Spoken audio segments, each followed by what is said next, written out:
ஆஹ் தாவீது இருதயத்துல இருந்து என்ன வருது பாருங்க. இந்த தேவனை அறிகிற அறிவில நாம் வளர்ந்து கொண்டே இருக்கும் பொழுது, இன்னைக்கு நான் பேச வந்ததுக்கான கீ பாயிண்ட், மத்திய பாயிண்ட் வந்து 2 பேதுரு 1:3. சகலமும் நமக்கு என்ன பண்ணப்பட்டிருக்குது? கொடுக்கப்பட்டிருக்கிறது. தாவீது தேவனை அறிந்த அறிவினுடைய விளைவு என்ன பாருங்க. தாவீது கோலியாத்தை எது கூட சேர்த்துட்டான்? இந்த மிருகத்து கூட சேர்த்துட்டான். ஆனா இந்த மிருக ஆனா 28வது வசனத்துல அவங்க அண்ணன் கிட்ட திட்டு வாங்கிட்டு வராப்ல. யாரு அண்ணன் என்ன சொல்றாப்ல? ஏய், ஆடை கொடுத்தா ஆடை மேய்க்க இங்க வந்துட்டு இருக்க. இந்த பையன் யாரு?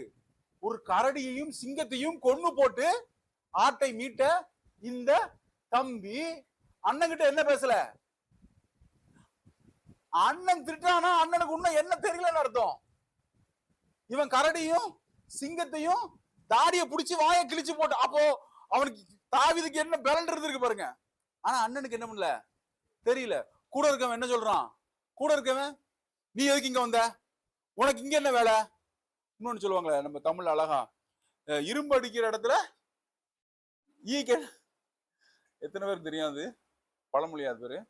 இரும்பு அடிக்கிற இடத்துல ஈக்கு என்ன வேலையா? அப்போ தெரியல. ஏன்னா அங்க நெருப்பு இருக்கான், ஈ வந்தா செத்துரும். அதனால இரும்பு அடிக்கிற இடத்துல ஈக்கு என்ன வேலை? அதே தான் தாவீது கிட்ட சொல்றாங்க. ஆனா தாவீது அவங்க அண்ணன் கிட்ட என்ன பண்ணல? இந்த கதையை சொல்லல. எந்த கதைய? நான் சிங்கத்தை கொன்றேன், நான் வந்து கரடியை கொன்றேன். ஆனா சவுல் கிட்ட சொல்றாரு இந்த கதைய. இப்போ தேவனோடு நடந்த, இப்ப நம்ம எல்லாருடைய வாழ்க்கையில என்ன இருக்குது? மகிமையான சாட்சிகள் இருக்குது. தேவனோடு நடந்த நடையினுடைய சாட்சிகள் இருக்குது.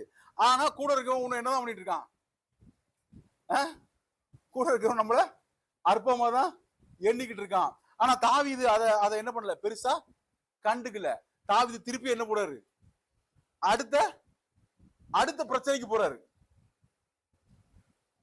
2 பிரச்சனை முடிஞ்சிச்சு, சிங்கமும் கரடியும் முடிஞ்சிச்சு. இப்போ அதோட நிறுத்தல. தாவீது என்ன பண்றாரு? கோலியாத்தையும் அந்த லிஸ்ட்ல வைக்கிறாரு.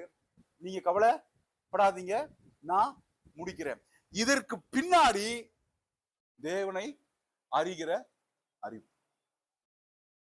தேவனை அறிகிற அறிவு. இதே மாதிரி இன்னொரு பிரச்சனை